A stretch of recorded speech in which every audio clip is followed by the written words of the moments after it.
Ladies and gentlemen, welcome back, Legion of Myth. Today we are going to talk about Valorous. This is a role-playing game that, unlike in the last couple of decades, like it says in the book, that this role-playing game is made so your character is supposed to be a hero. You act and react in heroic ways, not selfishly. I'm going to explain it much later, but we're going to talk about the world. And in the next couple of videos, we're going to talk about the core rules, and then we're going to look at character generation to see exactly how the sausage is made. But right now, we are going to look at the foreword from the author, and we're going to look at the world that he built and see what it looks like. And we're going to do that right now. All right. And this is the cover, the Valorous cover, as you already know. We're going to move down. And we're going to look at the author's foreword. Okay. I've always loved heroic fantasy. The kind where courage means something. The kind where people still try to do what's right, even when it costs them. Over the years, fantasy games have leaned harder and harder into grimdark and edgelord tones, where everything is pain and misery. I get it, but that's not what I love. I wanted to make something that still believes in hope, bravery, and the idea that heroes can change the world without having to be broken to do it. The whole idea behind this role-playing game is that you are a hero. You want to be a hero. You want to put yourself between the innocent and those that the innocent would harm. That's what you want to do. So when you make a character, you make a hero. You don't make someone who is a reluctant hero or is think of it this way. You saw your family murdered by bandits in your village. You survived. Now, in your average medieval fantasy game, you would become stronger. You would become a fighter class. You would become a classed hero to get vengeance on this pirate leader who did this to your family. In Valorous, you would not have that motivation.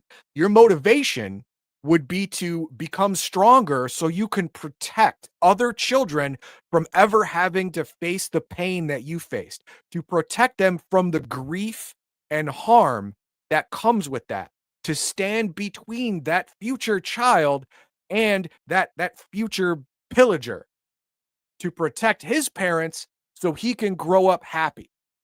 And that is your goal, to make sure that no one feels that pain, has that loss. Now, by the numbers, character creation, what you do to get there, stuff like that, it would seem that it's remarkably similar. But the motivation behind your ascent of power is so completely different because you are a hero through and through. Other games allow you to be an ambiguous, be a Deadpool or a Wolverine.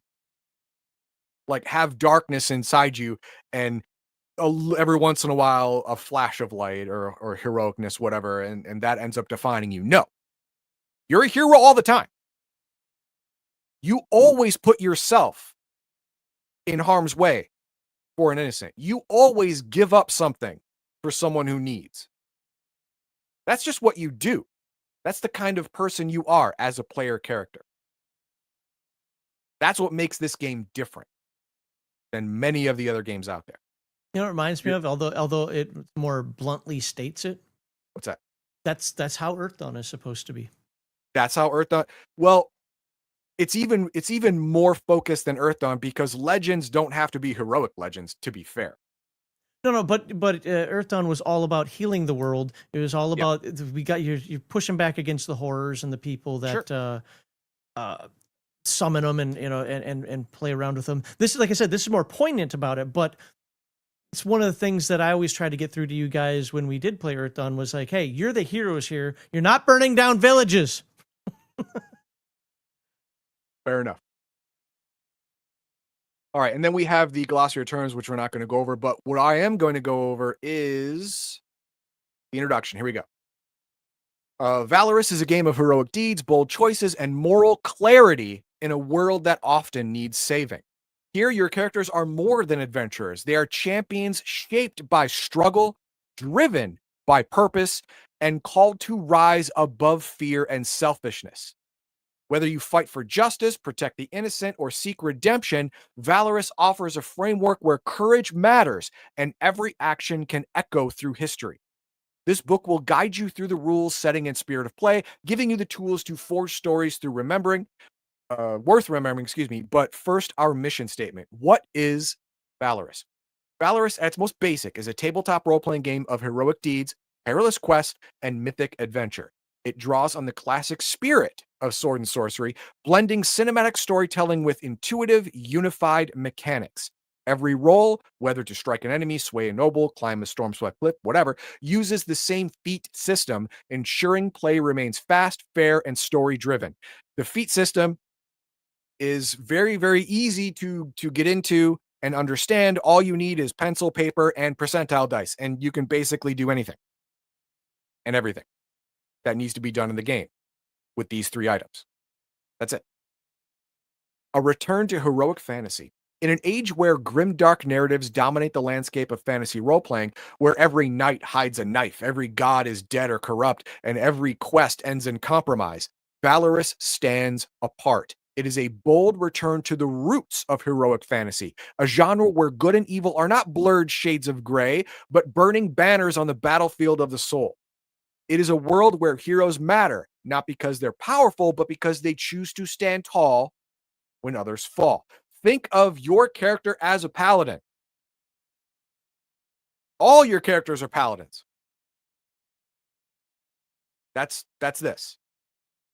You all have an unassailable moral code that you will never, ever falter from. Is that going to cost you? Yes. Sacrifice is part of the hero game. But in doing so, other people will be spared pain, treachery, loss. Because you took it for them. Because you can take it. You're stronger than they are. In the world of Valorous, the PCs, their job is to protect the weak. You are the strong, and the strong's job is to protect the weak. That is your mindset. That is how you live your life. And that's how you play the game. This game rejects the tired cynicism that has seeped into so many modern fantasy narratives. It does not revel in nihilism, irony, or endless shades of gray. It does not ask you to sympathize with the vampire queen or consider whether the goblin shaman is just misunderstood. No, monsters are monsters. People are people. Monsters bad, people good. It's amazingly black and white in this game. 99% of this game is black and white. Monster bad, people good. Basically it. Great. That does not mean Valorous is naive or simplistic. Heroism in this world is hard. It costs something. To be good is not to be perfect. It's to struggle toward the light even when the world tries to snuff it out. Heroes may be tempted, may stumble, may suffer, but they do not give in. They rise. They protect the weak. They speak truth to tyrants. They fight dragons and despair. A lot of times, being a hero isn't just slaying the dragon. It's also being an example that other people can follow. Even if they, like, okay, let's put it this way. You've all heard the shoot for the moon, at least you'll reach the treetops. If you are a pinnacle of heroism and people try to emulate you, but they fail, they've still gone far. They've gone further than they would have without you there. You can be a guide, a lantern in the dark, giving people the direction they need to go into to become better, to make everyone around them better. Think of it like that. The setting of Valorous reflects these ideals. The world is not utopian. It is wounded, dangerous, and often cruel, but it can be healed. Evil forces are active and aggressive, but so are the forces of light. Good leaders rise to resist evil. Temples, knightly orders, and village councils don't just exist to be corrupted or burned, they exist to be defended. The setting asks players to care about the world because it deserves to be protected. Magic in Valorous is a gift, not a curse. The divinity is not all fallen, some is worthy of worship. Nature is not inherently hostile, it is sacred. Monsters are monsters not because they're different, because they were twisted into instruments of evil. Redemption is possible for individuals, but evil as a force is never to be negotiated with or tolerated. The line is firm and essential. There is no equivocation in this. In this world, there's good and there is evil. Good is always to be helped and protected. Evil is always to be fought and defeated. There is no sympathy for the devil in this game. There is no sacrifice 10 villagers to save 100. No, you murdered 10 villagers. Or I could murder 100. What do you want? Yeah, that's it. There is no gray area. Yeah. A real hero would sacrifice himself for 100 villagers. Hell That's no. what you're supposed to do. How can I save more villages later? Screw that. 10 are done. See, there you go. That is not the way a hero is in this game. A hero stands in the way. It doesn't matter if you die alone in the dark. If you saved one innocent, your death was worth it. That's the thinking you have to understand to play this game properly, the spirit of this game. Oh, playing a character with conviction. Start with a character who believes in something, not vague ideals, but something personal. Maybe they believe no child should go hungry. Maybe they believe evil should never go unanswered. Maybe they swore to protect the weak, redeem the guilty, or make peace between warring lands. Give your hero a guiding star, one they will follow even when the path grows dark. Conviction creates direction. It means your character has a reason to act, even when there's no gold, no glory, or reward waiting at the end of his journey. That's not the point. The end of the journey is not the point. The journey to the end is where all the glory actually lies. During your journey, if you are a valorous individual, other people will see that, and even if you fall, they will pick up your banner and continue on in your name. That's what this game's about. You have to make sacrifices. Heroic characters suffer, not because they're weak, but because they choose to carry burdens others can't. They risk their lives, their reputation, their comfort, because someone has to. When the innocent are in danger, your hero doesn't ask what they'll get out of it. They just act. Don't be afraid to let your character bleed for what's right. That's where real drama lives. That's where stories become meaningful. Heroism isn't a solo act. The best heroes inspire those around them. Share the spotlight. Let your character believe in others, even flawed allies, and help them become better. I talked about this earlier. You set the example, the road other people can follow behind you if they want to live the same kind of life, or just emulate yours in your honor. Doing the right thing because it's right, even if it's hard.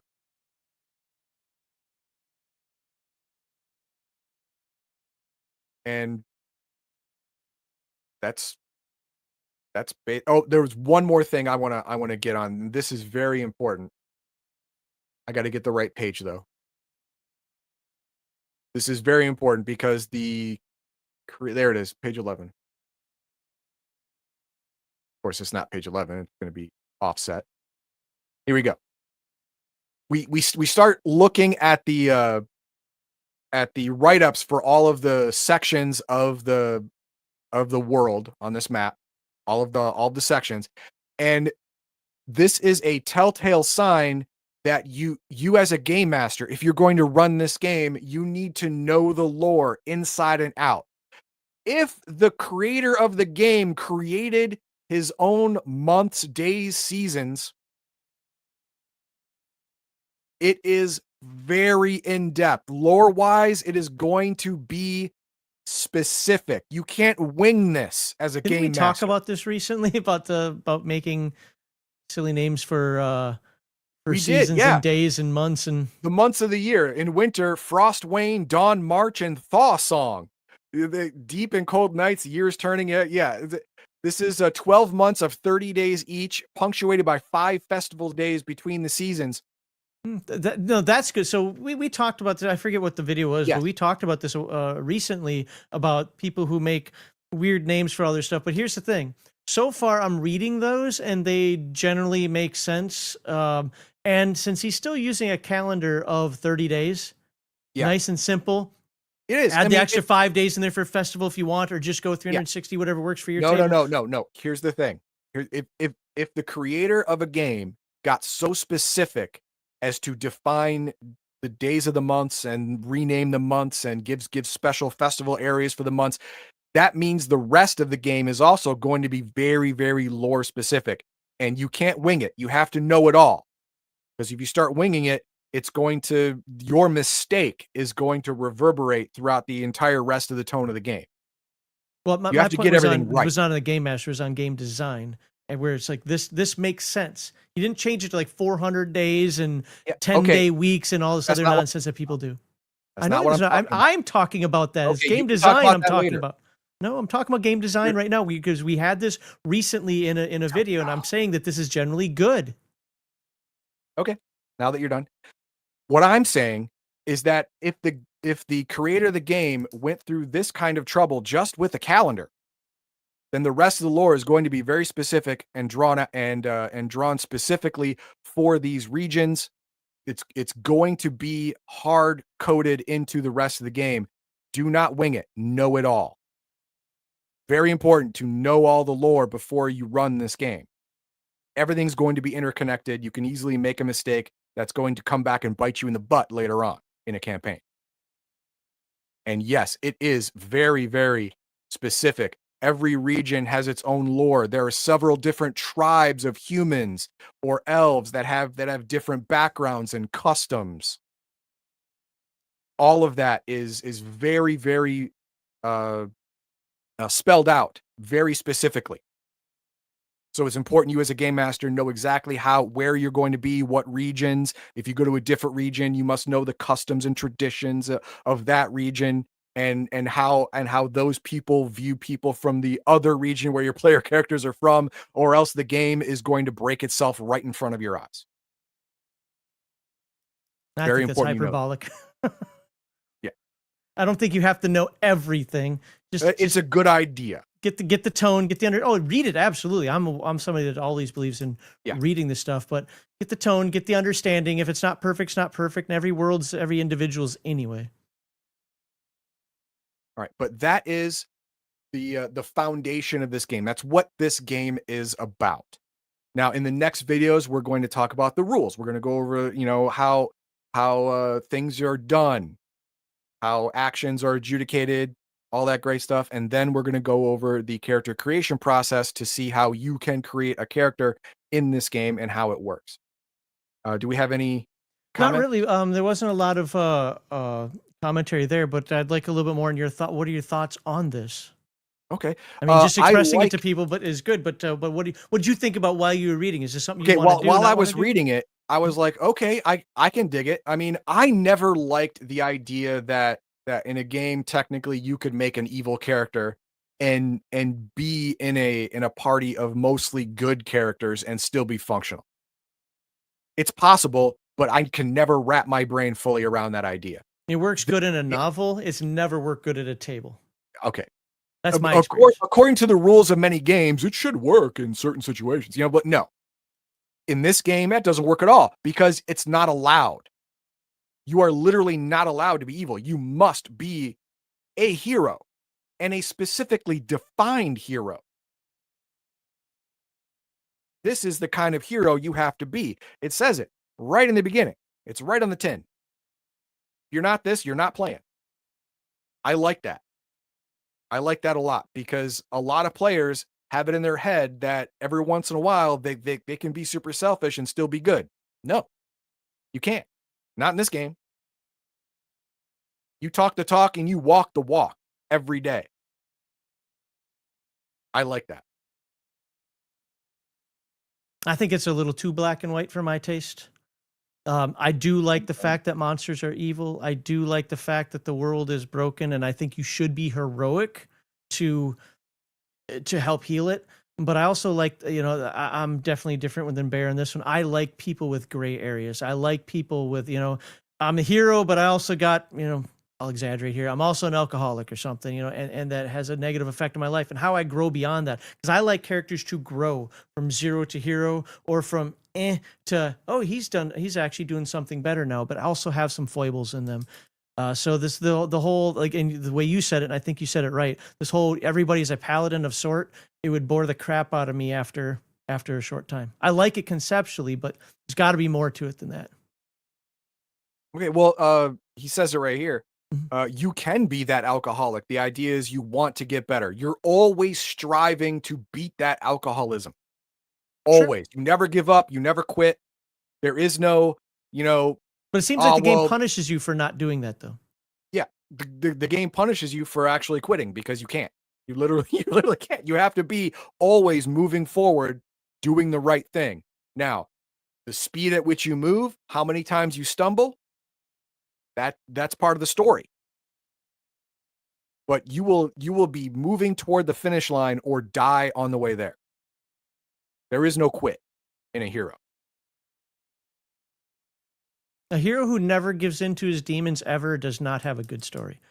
The struggle is what's real, and in order to have the struggle, you have to. By the way, I'm relating it to this comment right here.